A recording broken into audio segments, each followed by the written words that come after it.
Unit 6 Test Part B Audio 1.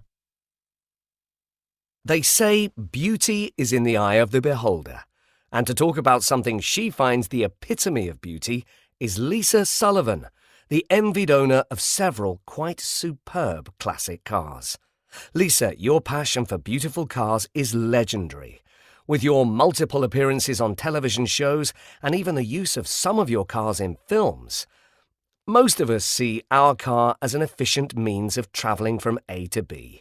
We may choose a car based on its cost, fuel efficiency, boot space, safety record, even its sound system, and all the little electronic gadgets it has to make driving simpler and more enjoyable. We don't tend to care that much about its looks. Or am I wrong? No, to an extent, you're right. At least for the average person. People may wish to purchase a car that is not downright ugly, but unless you've got the funds, you won't be able to go for the sleek, modern, top-of-the-range models that cruise enviably past us. You say enviably, but if I'm right, you don't have a similar envy yourself? Not at all. Whereas I can appreciate the engine efficiency of these new cars and admire the lines of some of them, I'm afraid most models leave me cold. My main gripe with modern cars is that there is a lack of individuality or character. Most of them look pretty much the same, and many are built to accommodate large families and are bulky, ugly vehicles with enormous wheels that tower above the rest of the traffic. I always get the feeling that the drivers want to look down on the rest of us. I know what you mean. So, Lisa, tell us just what it is about classic cars that you love. Oh, where to start? Well, first off, modern cars, with all their reliability, comfort, and environmentally related adaptations, are mass-produced to meet market demands. Classic cars, such as the ones I am proud to own, were built at a time when they were constructed by craftsmen. They were designed for the eye as much as for the performance and had elegant and flowing lines, designs that would be totally impractical for today's production purposes or people's purses. The designs of the old models reflected the moods and trends of their time. But surely these old cars were, and still are, difficult to maintain and constantly breaking down, and definitely not good for the environment. Engines have come a long way since then. You'd be surprised. Some, yes, but for people like me, that's part of the pleasure of owning these cars.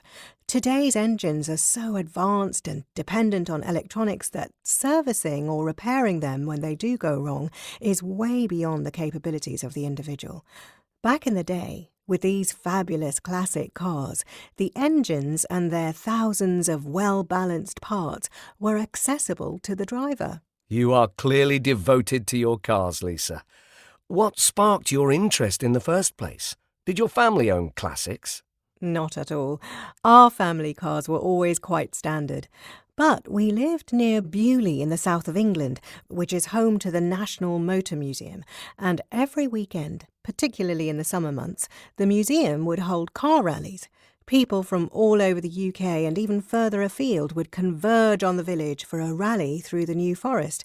And travelling through the New Forest, I would find myself one weekend among a string of classic Morgans. Another weekend it would be Aston Martins.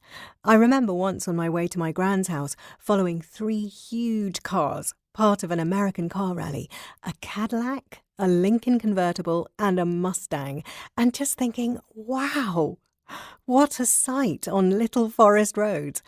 Luckily, I am now in the position to be able to own some classics myself, and I sometimes just stand and look at them and think about their stories. Who loved them before? What they have experienced? They are so beautiful, almost like art installations.